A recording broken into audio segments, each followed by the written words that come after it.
Live there. You're live. Nobody's home. It'll take a minute. The great thing about Facebook is y'all have to answer your phone to get on there. YouTube, you get a notification, and who knows who's going to answer that. Oh, good grief. Somebody is live. Listen to our other computers go crazy in there. Well, how is everybody? Everybody good? 2 thumbs up, huh? Oh, you had a long day? Yeah, I get you. On the YouTubes. Hello. All right. I don't know why I don't see y'all's chat, but people have been chatting on the YouTubes and I don't see it for some reason. I don't know why. All right, Barry's there. He says it's all good. All right, maybe I need to chat to be a part of it. I don't know. Anyway, all right. I got some things to say about COVID-19 that I just learned. They contradict what I've been telling y'all for the last couple of weeks about the death rate of COVID-19, and it makes sense to me. Unfortunately, there's some really great news about these studies that have just been released. You may have seen them, but the death rate for COVID-19 as compared to the flu, and that's what everybody's doing now, just like I did. With the numbers I have, my numbers are correct, but they're numbers I can't get. And the numbers I can't get are age group numbers. You know, they tell us that the older you are, the more deadly the virus is. And it turns out that starts at age 30, 30.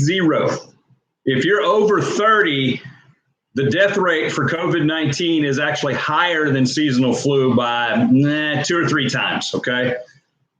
Pretty much it's the same. My age group, 55 to 65, we're in about 3.4 times more deadly than the seasonal flu. And it's about the same for people.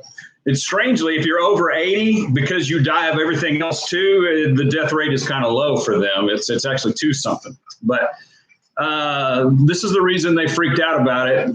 We can't get this data on Texas dashboard. It does give me some data, but it's for 489 cases.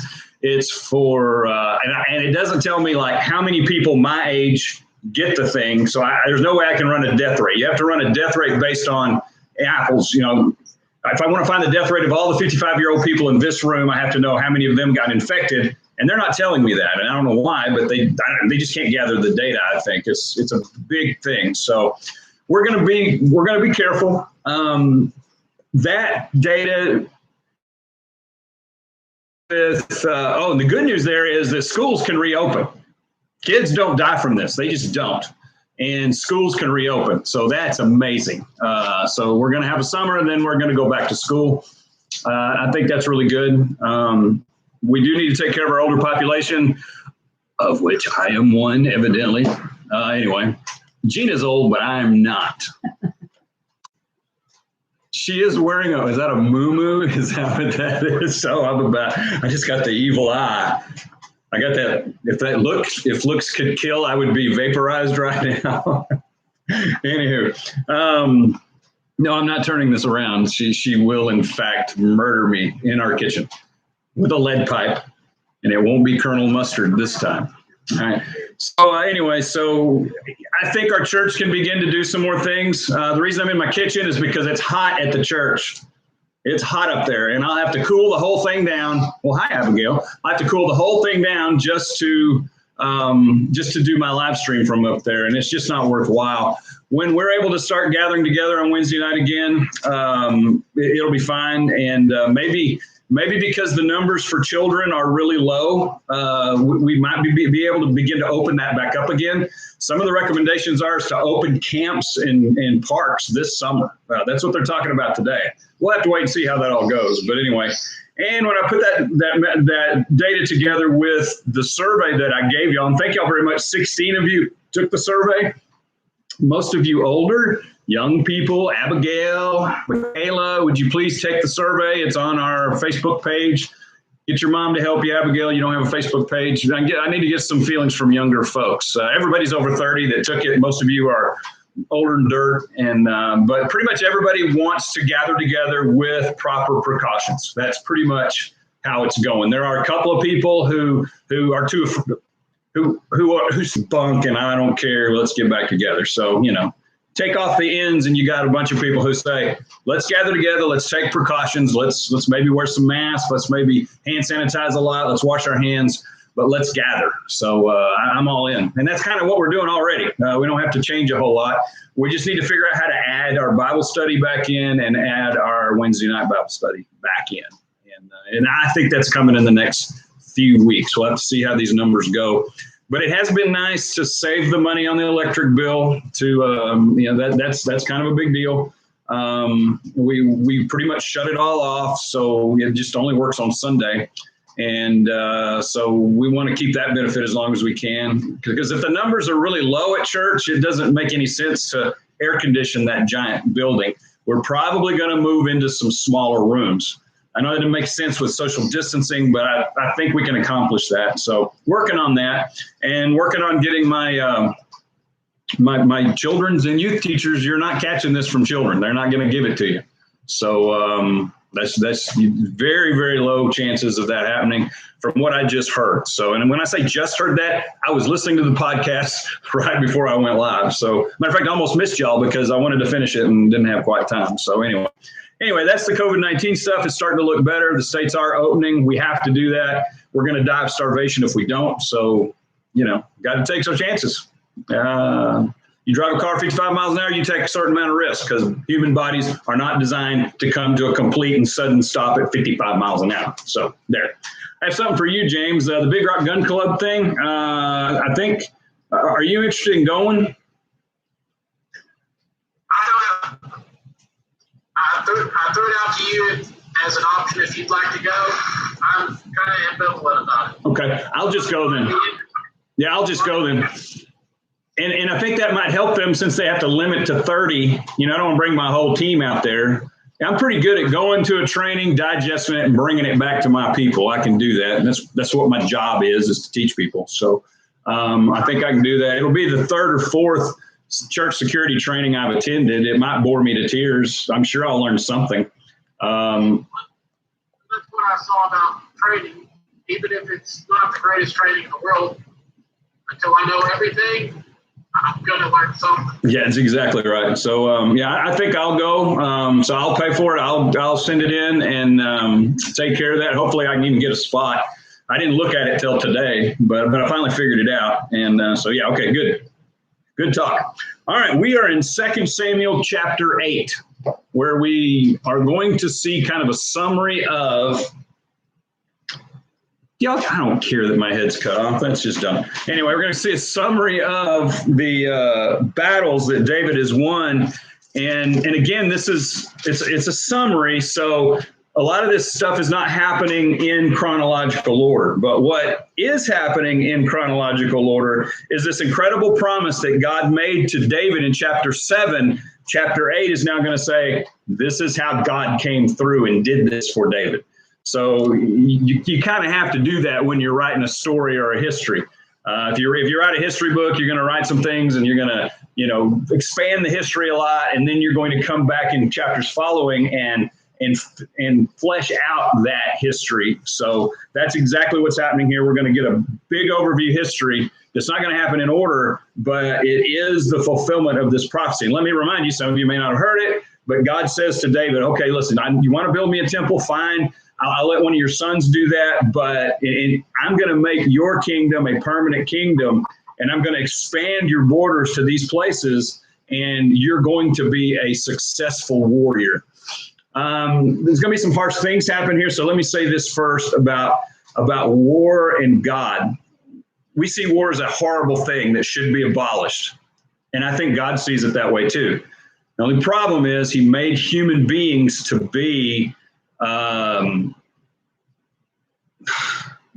I mean, we just are. It's in our DNA. We don't have to be violent. That's not an excuse to be violent. If somebody, if the cops come to your house tonight for family violence, it's not because of your DNA, it's because you're an idiot. Okay. But within us, we have the ability to say to injustice, because injustice exists, to say to injustice, I'm going to come over there and I'm going to shoot injustice in the face. That's what I'm going to do. That's what I need to do. That needs to happen, and I'm capable of doing it. And that's what human beings have been doing for a long time. The best example is Hitler. Hitler brought incredible injustice to our planet. A lot of it we didn't even know about until we went over there and started shooting him in the face. And when we got there and found out what he was doing, yeah, we were right. And we needed to do that. There are a lot of injustices in the world that need to be met with violence, and human beings are capable of doing that. Why? Because God is a warrior. He's just too, and he's able to meet injustice, to meet evil, and bring wrath to it, and to bring violence to it. And I don't know if that's ambivalent. I don't know if that's good. It's not bad. I don't know. I do know this: that righteous indignation that ends in violence is righteous, and so. A lot of what we did in World War II was righteous. A lot of it was not, because with righteous indignation also comes abuse. And because we're humans, we're infallible. We're fallible. We make mistakes. And so you're going to hear some things here that you may go, really? This is bad. Well, that's what happened. All right. So here, I'm going to read this to you. 2 Samuel chapter 8. After this, which is after this incredible promise that God made to David, after this it came to pass that David attacked the Philistines and subdued them. And David took Metheg, Ammah, and the hand of the Philistines. Then he defeated Moab, forcing them down to the ground. He measured them off with a line, with 2 lines. He measured off those he put to death, and with 2 lines, he measured off those to be put to death, and with 1 full line, those he kept to be kept alive. So the Moabites became David's servants and brought tribute. David also defeated Hadadezer. God, I practiced this. Hadadezer, the son of Rehob, king of Zobah, as he went to recover his territory at the river Euphrates. David took from him 1,000 chariots, 700 horsemen, 20,000 foot soldiers. Also, David hamstrung all the chariot horses, except that he spared enough of them for 100 chariots. Now, those of you who think that hamstringing the horses is the worst thing David did, you need to repent. All right, anyway, all right. When the Syrians of Damascus came to help Hadadezer, king of Zobah, David killed 22,000 of the Syrians.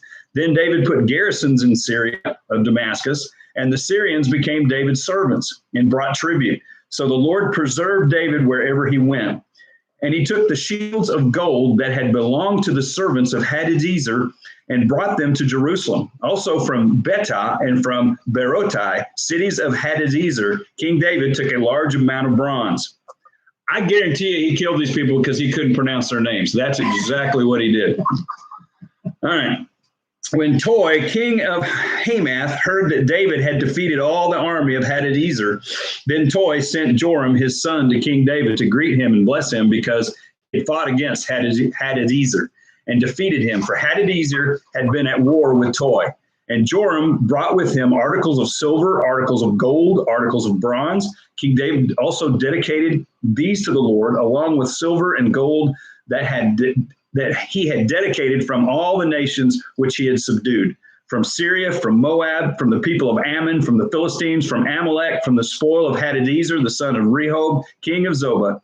And David made himself a name. He returned from killing 18,000 Syrians in the Valley of Salt. He also put garrisons in Edom. Throughout all Edom, he put garrisons, and all the Edomites became David's servants, and the Lord preserved David wherever he went. So David reigned over all Israel, and David administered judgment and justice to all his people. Joab, the son of Zeruiah, was over the army. Jehoshaphat, the son of Elihud, was recorder. Zadok, the son of Ahitub, and Ahimelech, the son of Abithar, were the priests. Sarai was the scribe. Benaiah, the son of Jehoiada, was over both the Cherethites and the Pelethites, and David's son were chiefs ministers. Easy for me to say. All right. There you go. I should have took some Hebrew just so I could, pronounce these names. All right, this is going to be pretty quick. This is not going to take real long. We are going to talk about some of these things that look like atrocities, okay? And the first one happens in the second verse. It says that he took these lines, these ropes, he laid them out, and people on this side of the line were killed, and the people on this side of the line were allowed to live. Okay, that's tough. All right. Here's what he had to do. You got a people, the Moabites, who are numerous, and if you're going to subdue them and make them your servants, people who they live their lives, they pay tribute to David, but they aren't able to rise up and go to war against him anymore. You've got to get rid of some of the fighting men. And so he kind of picks an arbitrary way. In some ways, you can see this as merciful. Why? Because he leaves some of them alive. He doesn't kill all of them, which is what most kings would do. They just, every man, woman, and child, just wipe them all out. You got no more problems with them. They're dead.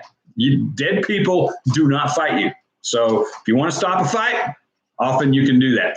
So he draws this line, and he does this with the Moabites. All right. This is a prophecy from the Old Testament that the Moabites will serve Israel. So this prophecy is fulfilled. And then you got this guy, Hadadezer, and for some reason I had to say his name 25 times. I should have stopped and said, oh, that dude, that dude we've been talking about. He is a king in the way up north. Now, the nation of Israel was supposed to go from the Nile to the Euphrates. Now, very seldom during Israel's history did they ever actually do that.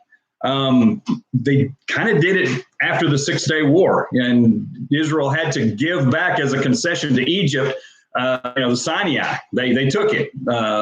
Egypt came and attacked them with overwhelming force, better equipment, and Syria came, which is Ammon, which is the Philistines, which is Hadadezer. These are places in Syria. These are places still today. They came and they attacked Israel, and then Israel just defeated them in miraculous ways. If you want to wonder if there's a God, read the history of Israel's wars, because they, with overwhelming disadvantage, defeated these people unbelievably. I think the air war was 50-1 on Israel's side, and Israel had terrible, terrible airplanes.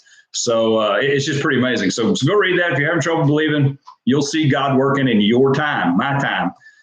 He's working in our history. God is on our news channels. Okay.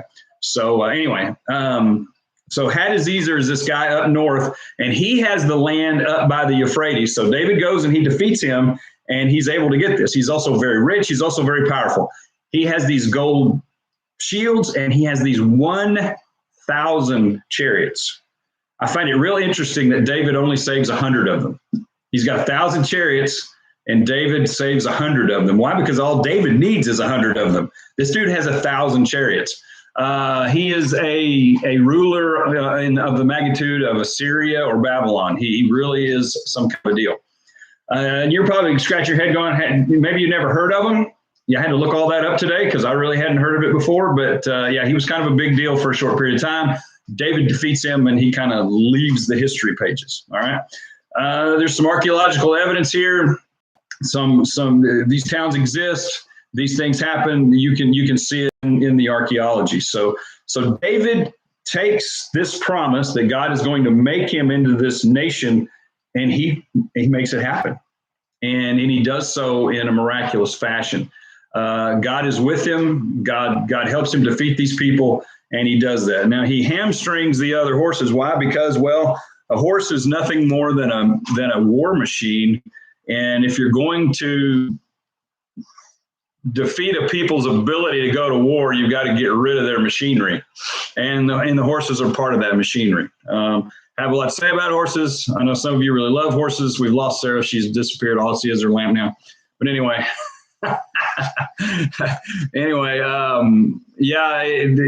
We Americans have this very bizarre issue with horses. We don't like to see them eaten. We don't want to eat them. We don't want to send them to other countries to be eaten. We had this whole situation in Kaufman with the horse rendering plant, and it got shut down because we just have they call it charismatic megafauna. They're charismatic. We're in love with horses, Black Beauty and Spirit and all these kinds of things. We love horses, and horses need to be loved. But at the end of the day, they're still an animal that probably tastes pretty good. People all over the world eat them. So lots of shake hands. No, are you covering her ears so she doesn't have to hear? Yeah, I got you there. So horse is just another animal at the end of the day, and like dogs and cats and other things, but not bats, evidently. Don't eat bats. Don't eat bats. So anyway, so this happens. And then we go just through this list of things that David does and how this promise is fulfilled. David's kingdom was huge. And I believe that's why we have this societal pushback to say, well, David was just a tribal king. He couldn't have been this mega ruler. The stuff in the Bible just doesn't make any sense to some people. And now the archaeology is starting to line up with, yes, David was in fact this character that we read about in our Bible.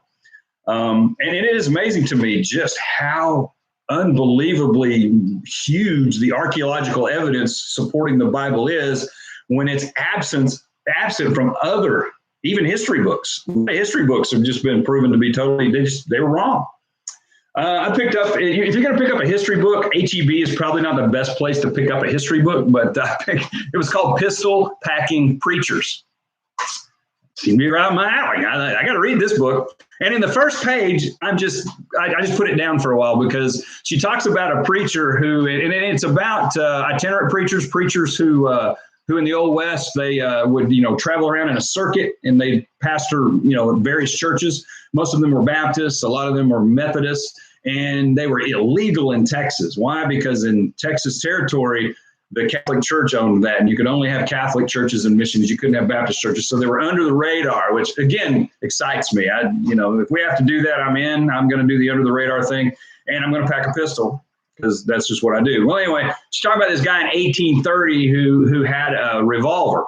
He's carrying his revolver. And if you don't know too much history, revolvers weren't even invented until 1840. So I think the Patterson was 1840 something. I know the Walker is 1847 because it's emblazoned on the side of my Walker. But anyway, so I was really disappointed. She's talking about a revolver. He had a flintlock pistol if he had anything. But anyway, if you're going to buy a history book, don't buy it from HEB. So I had to forgive her. She didn't know that she didn't know anything about firearms, I guess. But anyway, I should probably send her a note, a really nice note, a respectful note. But sometimes history books are even replete with errors about archaeology. Our Bible is being proved correct. Oh, my nose is very plain. So, my connection is unstable and they're reconnecting to the YouTube. So I hope it's better. I got great internet. Why is this doing to me on Wednesday night? All right, maybe it's okay. But anyway, that is the Bible study. And do y'all have any questions over here? You can type questions, I hope. Easy for you to say. Type questions, I hope. Hope I can get them. Y'all can speak them. Gina has warned me that she will hit me with a fly swatter if I don't give y'all opportunity to respond. So do y'all have any questions about this?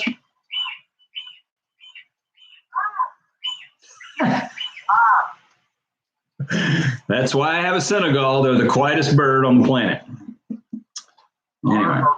Yeah, we heard that.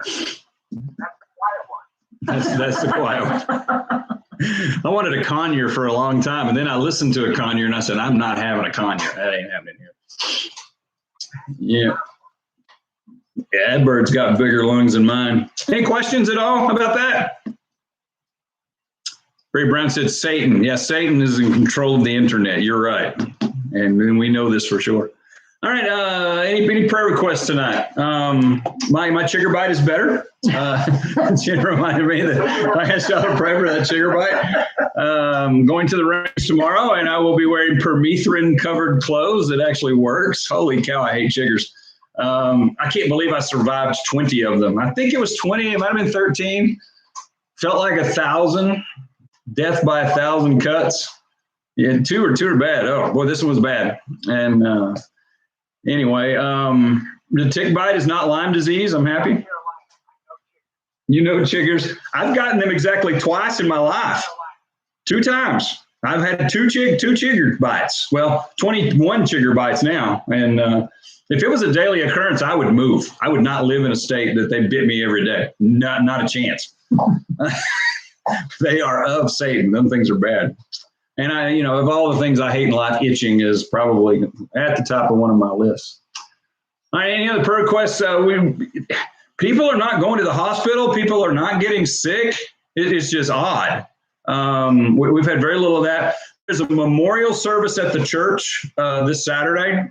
It's the man who lived next door to us. It's the brother-in-law of the chicken lady. And her name is escaping me right now. Stacy. Yeah. His name is William. I don't know. But anyway.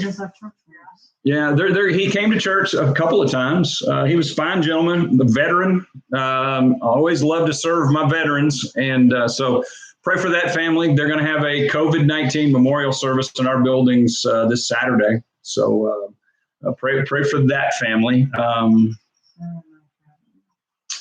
Traveling mercies. Yeah. Okay, I booked you a hotel, Sarah, in Albuquerque, New Mexico.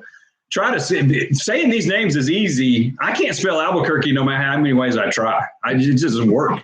If there wasn't spell check, they would not be going to Albuquerque. You'd be going to Clovis. You'd be sleeping in Clovis.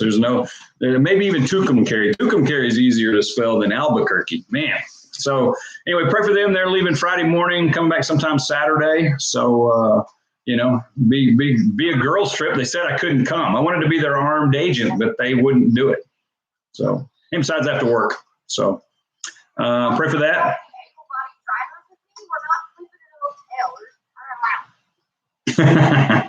Yeah, I'm paying for the hotel because Gina's broken and she's got to sleep. So, yeah. It's 11 hours to Albuquerque from here, which I'm no big deal. I spend 11 hours being awake every day. How hard can it be? All right. So there's that. Anything else? Oh, yeah. Wait, okay. Let me get Mike first. What'd you say, Mike?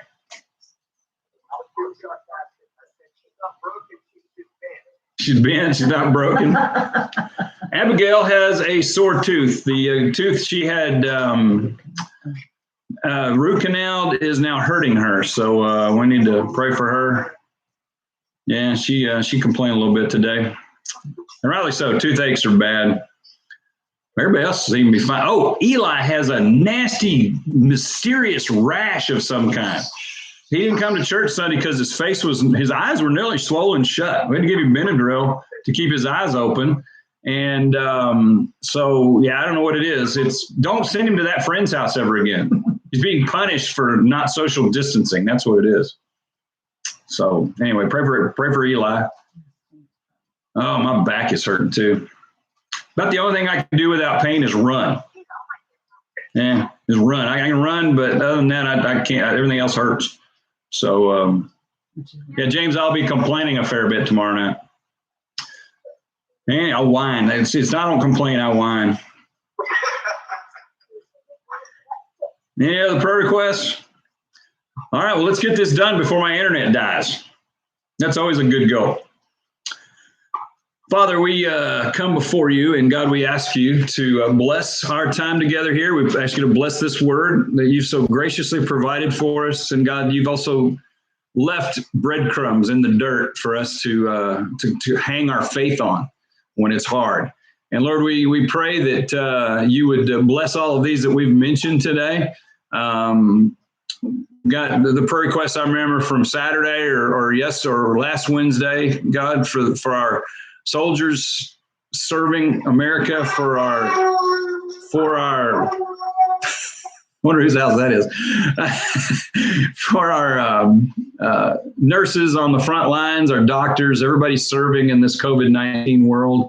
God, we thank you that we're finally getting data, and we're also finally getting some relief from our social distancing. But God, as we relax things, sometimes we go overboard because we're humans. So Lord, don't let us make too many mistakes. And God, may we continue to be good.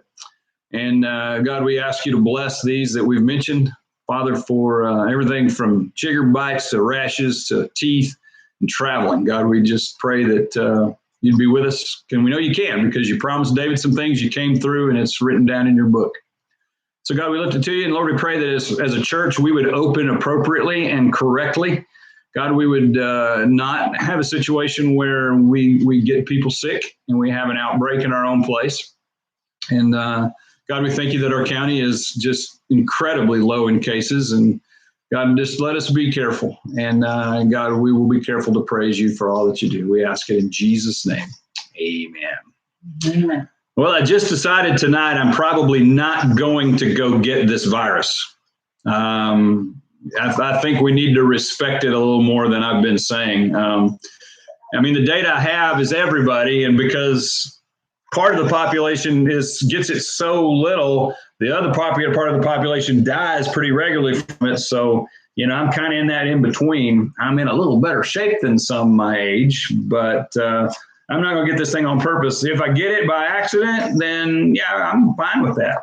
That'll be good. But I guess I'll be waiting on a vaccine and a microchip. Round is the shape. You're exactly right. Matter of fact, you're not round, Mike. You're kind of stringy. Oh, there's Emily. I had to filter. All right. Hey, you come to the gun range tomorrow and get a chigger bite. Anyway, y'all got anything else? Well, I'm going to have to spray my clothes. You have to spray it the night before and let it dry. You get her ready, James. If you want to borrow that, come get it. I'll spray my pants and you can spray yours. But probably, I'm sure flying insect killer sprayed on your boots and pants would probably be just as good. Permethrin is permethrin. I don't know that it matters. But anywho, well, glad y'all rode along with us. I know there's several of you over there, and glad to see your faces. Love to see your faces. That's always fun and good. So, all right, I'll see y'all tomorrow. Bye. I'm going to end this stream, and I'll holler at you.